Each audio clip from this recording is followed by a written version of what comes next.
Alangkah baik untuk menyanyikan syukur kepada Tuhan dan untuk menyanyikan mazmur bagi nama-Mu yang maha tinggi. Dengan bunyi-bunyian 10 tali dan dengan gembus, dengan iringan kecapi. Betapa besarnya pekerjaan-pekerjaan-Mu, ya Tuhan, dan sangat dalamnya rancangan-rancangan-Mu.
Saudara-saudara, mari kita awali kebaktian ini dengan pengakuan bahwa ibadah ini berlangsung karena pertolongan kita adalah di dalam nama Tuhan yang menjadikan langit dan bumi. Kasih karunia dan damai sejahtera dari Allah Bapa, cinta kasih dari Tuhan Yesus Kristus, dan persekutuan Roh Kudus menyertai saudara-saudara dari sekarang sampai selama-lamanya. Teman-teman yang terkasih, seringkali pengetahuan kita tentang Tuhan tidak sejalan dengan perilaku hidup kita. Kita tahu apa yang baik, tetapi kita enggan melakukannya. Kita tahu Tuhan begitu maha kuasa, tetapi kita sering tidak mengandalkan Dia di dalam usaha-usaha kita. Tanpa disadari, kita sedang meragukan kuasanya.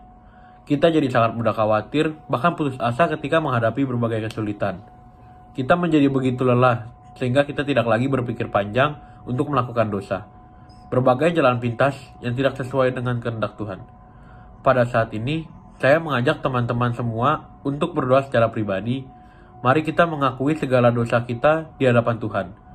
Tuhan kita adalah Tuhan yang bangkit dan berhasil mengalahkan kematian dan mengampuni segala dosa kita.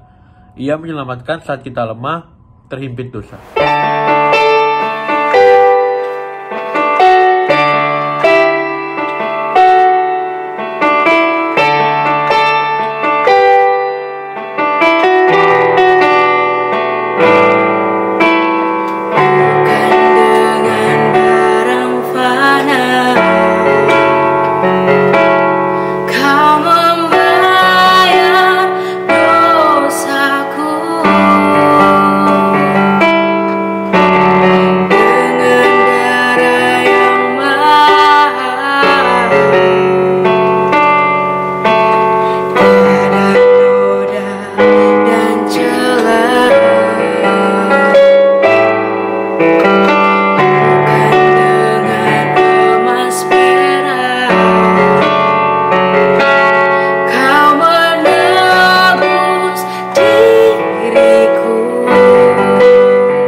Namamu dan janjimu melebihi segala sesuatu. Di dalam Kristus engkau telah diampuni. Damai Kristus bersamamu. Firman Allah bagi hidup kita ibaratkan adalah makanan rohani kita. Kita disegarkan kembali oleh firman tersebut. Mari teman-teman, kita persiapkan hati dan pikiran kita menerima firman Tuhan.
Saudara-saudara yang dikasihi Tuhan, mari kita menyiapkan hidup dan hati kita untuk menerima kebenaran firman. Namun sebelumnya mari kita bersatu di dalam doa. Mari kita berdoa. Di dalam rasa syukur dan terima kasih kami datang pada Tuhan untuk kesempatan di mana kami boleh kembali merenungkan firman Tuhan di tengah-tengah aktivitas proses belajar mengajar kami, walaupun masih ada di dalam situasi belajar jarak jauh. Kami bersyukur bahwa firman Tuhan mau terus menolong kami supaya kesadaran kami tentang Tuhan terus-menerus kami hidupkan. Dan karena itu ketika pada saat ini kami hendak merenungkan firman-Mu, kiranya Roh Kudus Tuhan hadir atas kami, sehingga kami dimampukan untuk mengerti dan memahami jalan kehendak-Mu di tengah-tengah seluruh pergumulan dan tantangan hidup kami. Dimanapun kami berada, dalam situasi apapun kami, biarlah firman Tuhan boleh menyapa kami dalam berbagai konteks dan situasi hidup. Dan biarlah pada bagian yang paling utama, seluruh hidup kami mendatangkan kemuliaan bagi Tuhan, karena kami mampu menyatakan kebenaran firman dan kehendak-Mu di sepanjang perjalanan hidup kami. Tolong hamba-Mu sebagai pemberita firman, Tuhan layakkan dan kendalikan segala sesuatu yang ada padanya, agar semuanya boleh dipakai hanya untuk memuliakan Tuhan. Dalam nama Yesus Kristus, firman yang hidup dan menghidupkan, kami sudah berdoa. Amin.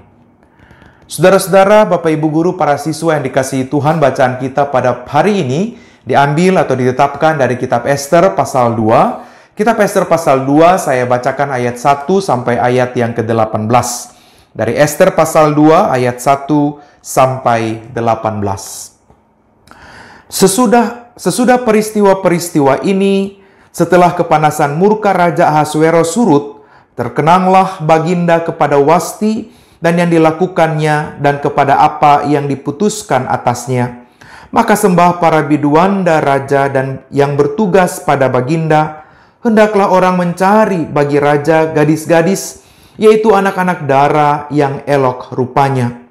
Hendaklah raja menempatkan kuasa-kuasa di segenap daerah kerajaannya, supaya mereka mengumpulkan semua gadis, anak-anak dara yang elok rupanya di dalam benteng Susan, di balai perempuan, di bawah pengawasan Hegai, sida-sida raja, penjaga para perempuan, hendaklah diberikan wangi-wangian kepada mereka.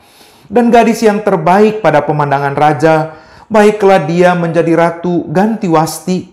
Hal itu dipandang baik oleh raja dan dilakukanlah demikian. Pada waktu itu ada di dalam benteng Susan seorang Yahudi yang bernama Mordekai bin Yair bin Simei bin Kis, seorang Benyamin, yang diangkut dari Yerusalem sebagai salah seorang buangan yang turut dengan Yekonya, Raja Yehuda, ketika ia diangkut ke dalam pembuangan oleh Raja Nebukadnezar, Raja Babel. Mordekai itu pengasuh Hadasa, yakni Ester, anak saudara ayahnya, sebab anak itu tidak beribu bapa lagi. Gadis itu elok perawakannya dan cantik parasnya. Ketika ibu bapanya mati, ia diangkat sebagai anak oleh Mordekai. Setelah titah dan undang-undang raja tersiar dan banyak gadis dikumpulkan di dalam benteng Susan di bawah pengawasan Hegai, maka Ester pun dibawa masuk ke dalam istana raja di bawah pengawasan Hegai, penjaga para perempuan. Maka gadis itu sangat baik pada pemandangannya dan menimbulkan kasih sayangnya, sehingga Hegai segera memberikan wangi-wangian dan pelabur kepadanya, dan juga 7 orang dayang-dayang terpilih dari istana raja, kemudian memindahkan dia dengan dayang-dayangnya ke bagian terbaik di dalam balai perempuan. Ester tidak memberitahukan kebangsaan dan asal-usulnya, karena dilarang oleh Mordekai. Tiap-tiap hari berjalan-jalanlah Mordekai di depan pelataran balai perempuan itu untuk mengetahui bagaimana keadaan Ester dan apa yang akan berlaku atasnya. Tiap-tiap kali seorang gadis mendapat giliran untuk masuk menghadap Raja Ahasuerus, dan sebelumnya ia dirawat menurut peraturan bagi para perempuan selama 12 bulan. Sebab seluruh waktu itu digunakan untuk pemakaian wangi-wangian, 6 bulan untuk memakai minyak mur, dan 6 bulan lagi untuk memakai minyak kasai, serta lain-lain wangi-wangian perempuan. Lalu gadis itu masuk menghadap raja, dan segala apa yang dimintanya harus diberikan kepadanya untuk dibawa masuk dari balai perempuan ke dalam istana raja. Pada waktu petang ia masuk, dan pada waktu pagi ia kembali. Tetapi sekali ini ke dalam balai perempuan yang kedua, di bawah pengawasan Saasgas, sida-sida raja, penjaga para gundik, ia tidak diperkenankan masuk lagi menghadap raja, kecuali jikalau raja berkenan kepadanya, dan ia dipanggil dengan disebutkan namanya. Ketika Ester, anak Abihail, yakni saudara ayah Mordekai yang mengangkat Ester sebagai anak, mendapat giliran untuk masuk menghadap raja, maka ia tidak menghendaki sesuatu apapun selain daripada yang dianjurkan oleh Hegai, sida-sida raja, penjaga para perempuan. Maka Ester dapat menimbulkan kasih sayang pada semua orang yang melihat dia. Demikianlah Ester dibawa masuk menghadap Raja Ahasuerus ke dalam istananya pada bulan yang ke-10, yakni bulan Tebet, pada tahun yang ke-7 dalam pemerintahan Baginda. Maka Ester dikasihi oleh Baginda lebih daripada semua perempuan lain, dan ia beroleh sayang dan kasih baginda lebih daripada semua anak dara. Sehingga baginda mengenakan mahkota kerajaan ke atas kepalanya dan mengangkat dia menjadi ratu ganti Wasti. Kemudian diadakanlah oleh baginda suatu perjamuan bagi semua pembesar dan pegawainya, yakni perjamuan karena Ester. Dan baginda menitahkan kebebasan pajak bagi daerah-daerah serta mengaruniakan anugerah sebagaimana layak bagi raja. Nah, saudara, para siswa yang dikasihi Tuhan, itu bacaan kita pada hari ini. Dan teks ini akan membawa kita untuk merenungkan sesuatu yang berkaitan dengan inner beauty.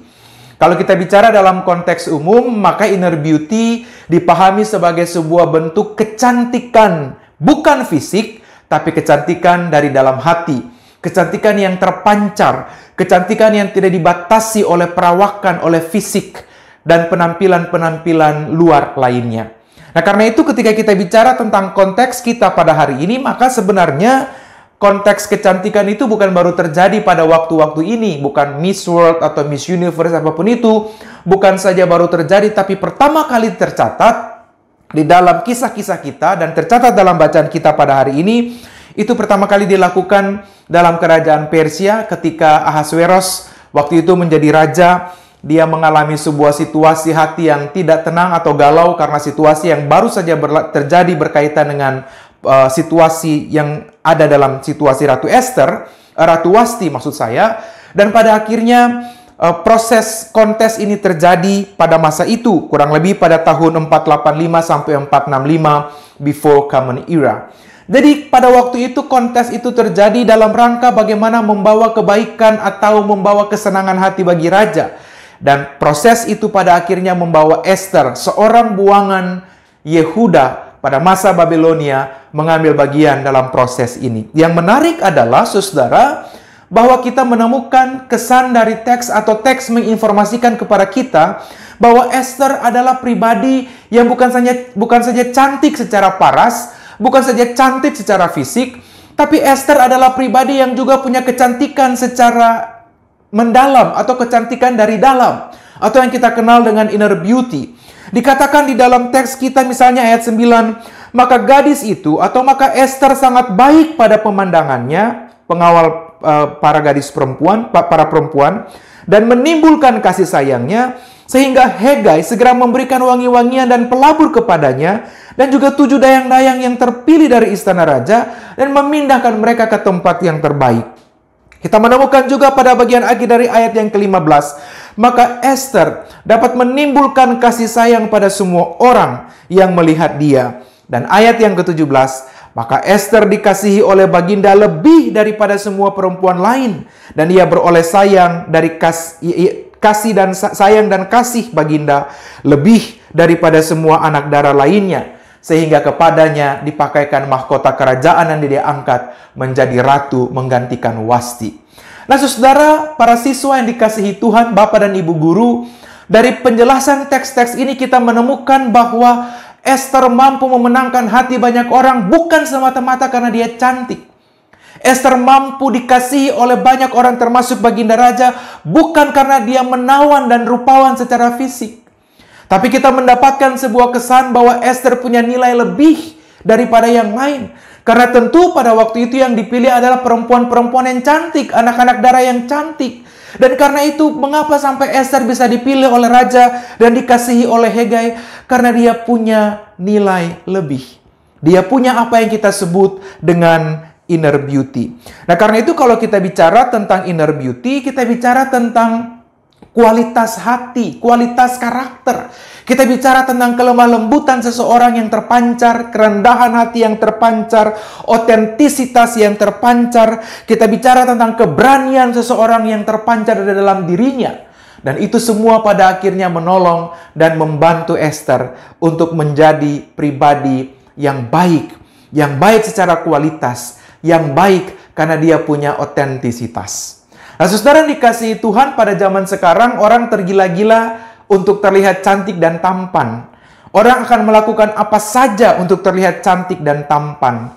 Para perempuan secara khusus akan melakukan berbagai cara untuk terlihat cantik dan tampan. Karena itu ada seorang feminis dari Prancis namanya Simone de Beauvoir. Dia menuliskan sebuah buku tentang The Second Sex dan dia dikritik oleh banyak orang tentang buku itu. Tetapi tujuannya dengan buku itu adalah dia mau mengatakan bahwa betapa perempuan ini senantiasa berurusan dengan fisiknya, dengan tubuhnya. Dari mereka kecil sampai bahkan mereka lansia. Semua berkaitan dengan fisik, penampilan fisik secara umum. Itu menurut Simone de Beauvoir. Nah, karena itu saudara yang dikasihi Tuhan, ketika orang terlibat dalam melihat penampilan fisik lebih utama dari segala sesuatu, ini juga ditambah dengan kapitalisasi media, dengan bagaimana orang melakukan sebuah penetapan atau orang membawa sebuah situasi, orang menentukan kalau cantik harus begini, kalau tampan harus begini, dan seterusnya. Oleh karena itu kadang-kala orang merasa tidak puas dengan fisiknya. Orang merasa ini harus diubah, ini harus diganti, ini harus dibenerin, dan seterusnya. Karena itu kalau saudara kita bisa cek di media atau di informasi-informasi di dunia daring misalnya, ada banyak orang sampai melakukan operasi berkali-kali hanya untuk mendapatkan fisik seperti apa yang dia harapkan, atau bahkan seperti yang dia harapkan sama dengan idolanya. Nah, saudara, ini menjadi persoalan karena ketika kita hanya terpaku pada penampilan fisik dan kita tidak memperhatikan penampilan batin kita, maka ini yang menjadi persoalan. Karena pada akhirnya, saudara yang dikasihi Tuhan, penampilan fisik akan dikalahkan pada waktunya oleh kecantikan hati. Tidak salah ketika kita juga memperhatikan fisik dan tubuh kita, tapi itu bukan yang utama. Karena fisik pada akhirnya akan berlalu juga seiring dengan bertambahnya proses-proses penuaan. Tapi kecantikan dan ketampanan hati, itu yang menjadi bagian paling utama. Dan karena itu kita pelajari tentang inner beauty pada hari ini. Kita belajar dari seorang Esther. Nah, saudara yang dikasihi Tuhan, hal pertama yang mau kita lihat adalah kecantikan dan ketampanan tanpa karakter bukanlah kecantikan dan ketampanan yang sesungguhnya. Kecantikan dan ketampanan tanpa karakter, tanpa kualitas hati, tanpa kecantikan dan ketampanan hati, sesungguhnya bukanlah sebuah kecantikan dan kemapanan. Yang terjadi dengan Esther bahwa dia punya dua paket komplit itu. Dia cantik secara fisik, tapi lebih daripada itu nilai lebihnya, dia cantik secara hati. Saya percaya bahwa kita semua ingin ada dalam lingkungan orang-orang yang punya kecantikan hati, orang-orang yang otentik, orang-orang yang menampilkan diri secara karakter dengan kualitas-kualitas terbaik. Dan kita akan nyaman ada pada lingkungan itu. Orang penuh dengan kelemah lembutan, kerendahan hati. Mereka tahu menempatkan diri, mereka tahu bagaimana menjadi berani, dan mereka melakukan hal-hal terbaik dalam hidup. Dan tentu orang-orang ini akan mendapatkan hati, memenangkan hati banyak orang, sama seperti yang terjadi pada Esther. Orang kita memikat orang lain bukan karena hal-hal fisik, tapi karena kualitas diri kita yang terpancar dari dalam hati yang berkualitas. Nah, namun lebih jauh, saudara, kalau kita melihat dan kita menemukan, ternyata Esther mampu menampilkan itu semua semata-mata karena dia takut akan Tuhan. Kalau kita baca teks-teks ini dari awal, kita menemukan bahwa betapa Esther adalah seorang yang takut akan Tuhan. Esther adalah seorang pribadi yang mengenal Tuhan dengan baik. Dia senantiasa meminta tuntunan Tuhan dalam seluruh proses. Bahkan nanti ketika dia akan mengajukan sebuah permohonan kepada raja, dia memaklumkan dan meminta supaya seluruh orang-orang Yahudi untuk berpuasa dan berdoa kepadanya. Ini menunjukkan bahwa Esther juga adalah orang yang cantik secara spiritualitas. Betapa kompleks atau betapa komplit apa yang terjadi dengan Esther. Cantik fisik, cantik hati, tapi juga cantik spiritualitas. Dia takut akan Tuhan, dia mengenal Tuhan dengan baik, dan dia hidup seturut jalan yang Tuhan tetapkan. Nah, saudara yang dikasihi Tuhan, apa pentingnya inner beauty? Inner beauty ini penting bukan hanya supaya kita bisa memenangkan hati orang lain atau supaya kita tampil dengan kualitas diri terbaik. Tapi inner beauty juga pada akhirnya menolong diri kita sendiri. Bagaimana kita merespon situasi-situasi yang ada di sekitar kita. Mungkin pada saat ini kita semua atau juga secara khusus para siswa bergumul dengan situasi-situasi yang tidak mudah. Mungkin Anda semua kalian semua berhadapan menghadapi situasi di tengah-tengah keluarga yang tidak kondusif. Mungkin saja ada yang hidup di tengah-tengah keluarga di mana orang tuanya menjadi toxic parents. Ada juga mungkin anak-anak yang hidup di tengah-tengah situasi yang selalu mengalami bullying dalam berbagai bentuk. Bisa jadi Anda atau kalian semua berhadapan dengan situasi di mana bergumul dengan geng-geng tertentu dalam hidup. Tetapi inner beauty akan menolong bagaimana kita merespon. Walaupun kita disakiti, kita akan tampil dengan otentisitas dan keaslian hati dan hidup. Walaupun kita berhadapan pada situasi yang tidak menyenangkan, situasi yang sulit, situasi-situasi yang membuat kita bergumul dan berjuang keras, tapi kita akan merespon itu dengan kualitas terbaik. Mengapa? Karena kualitas inner beauty itu, dia tidak akan mudah hilang. Sebab dia telah terbentuk oleh kebiasaan-kebiasaan, oleh habit yang pada akhirnya membentuk sebuah karakter yang baik dari dalam diri kita. Situasi di luar kita mau senegatif apapun, situasi di sekitar kita mau sebergumul apapun, situasi di sekitar kita mau semenantang apapun, orang yang punya inner beauty tahu bagaimana merespon dan bagaimana menempatkan dirinya secara baik. Nah, karena itu saudara yang dikasihi Tuhan, mari kita mau belajar supaya kita tidak hanya memperhatikan penampilan fisik, kita tidak hanya berjuang untuk tampil kelihatan cantik secara fisik, tapi kita juga belajar untuk mengasah atau kita belajar untuk membangun sebuah karakter kecantikan dari dalam yang muncul dari hati, dan itu tidak akan pernah mampu ditolak oleh siapapun ketika saudara dan saya punya kecantikan dari dalam itu. Firman Tuhan pada hari ini kita belajar dari seorang Esther bahwa yang paling utama, nilai lebih dari seorang individu adalah ketika ia punya kecantikan dari dalam. Ketika ia punya kualitas karakter yang baik yang muncul dari dalam dirinya, itu menjadi sebuah nilai lebih yang pada akhirnya membuat kita dapat memenangkan hati banyak orang, membuat kita dapat menguasai setiap situasi, membuat kita dapat merespon masa-masa sulit atau situasi-situasi yang tidak menyenangkan dalam berbagai bentuk dan konteks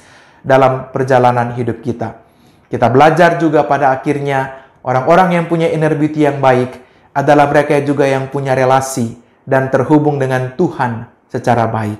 Karena itu mari kita berusaha dan kita berupaya untuk membuat diri kita atau kita belajar bagaimana caranya supaya kita memiliki inner beauty. Kita belajar menumbuhkan kualitas dan karakter-karakter yang baik dalam seluruh perjalanan hidup kita. Tuhan memberkati dan Tuhan menolong kita supaya pada akhirnya kita bertumbuh dan kita menjalani hidup sebagai pribadi-pribadi dengan kualitas karakter yang baik. Tuhan memberkati dan Tuhan menolong kita. Amin.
Saudara, mari kita masuk di dalam doa syafaat.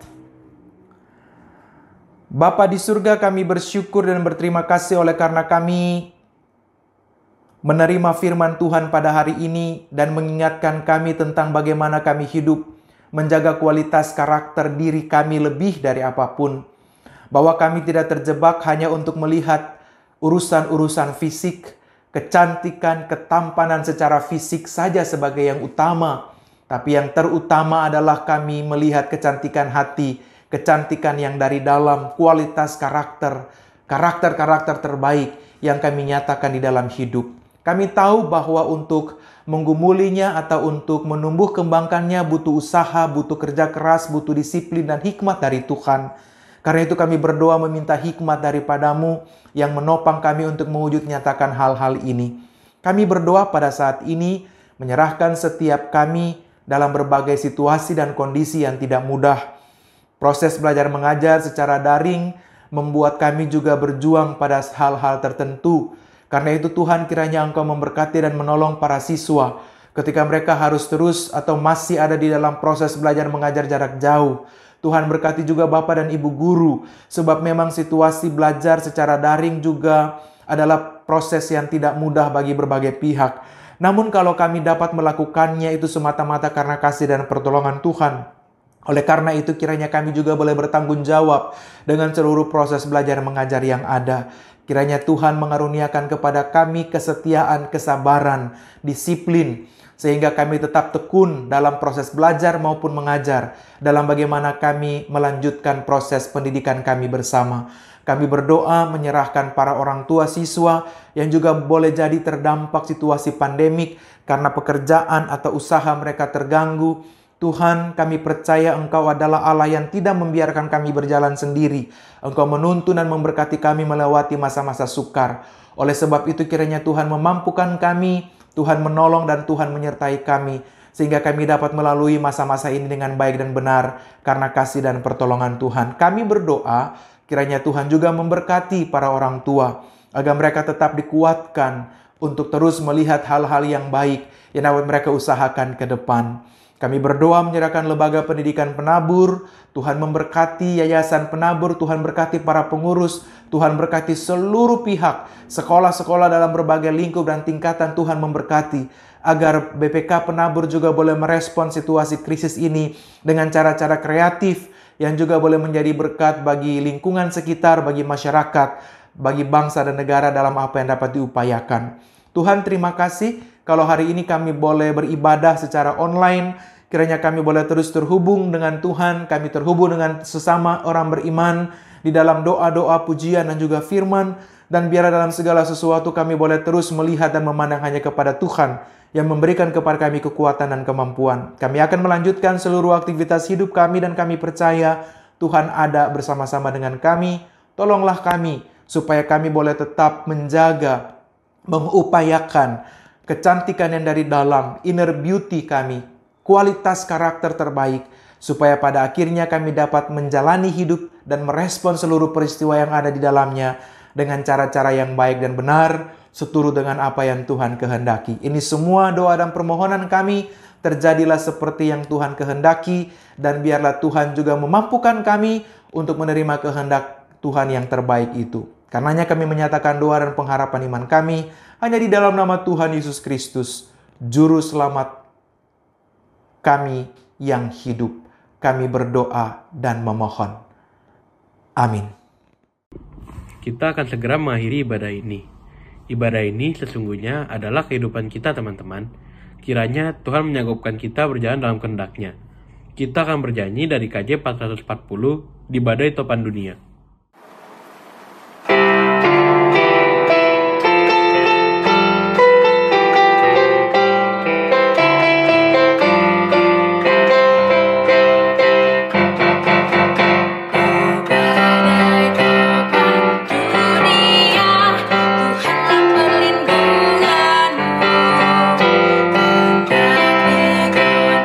Semesta, Tuhanlah perlindunganmu.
Saudara-saudara, marilah kita melanjutkan hidup kita menjalaninya dengan terus mengupayakan inner beauty, kecantikan hati dengan kualitas karakter terbaik. Karena itu arahkanlah hatimu kepada Tuhan. Jadilah saksi Kristus, terpujilah Tuhan. Terimalah berkat-Nya. Tuhan memberkati engkau dan melindungi engkau. Tuhan menyinari engkau dengan wajah-Nya dan memberi engkau kasih karunia. Tuhan menghadapkan wajah-Nya kepadamu dan memberi engkau damai sejahtera. Haleluya, haleluya, haleluya, haleluya, haleluya, amin, amin, amin.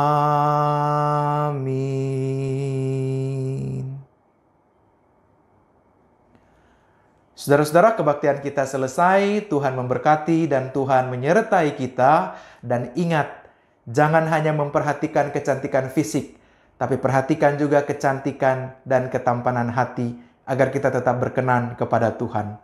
Tuhan memberkati kita.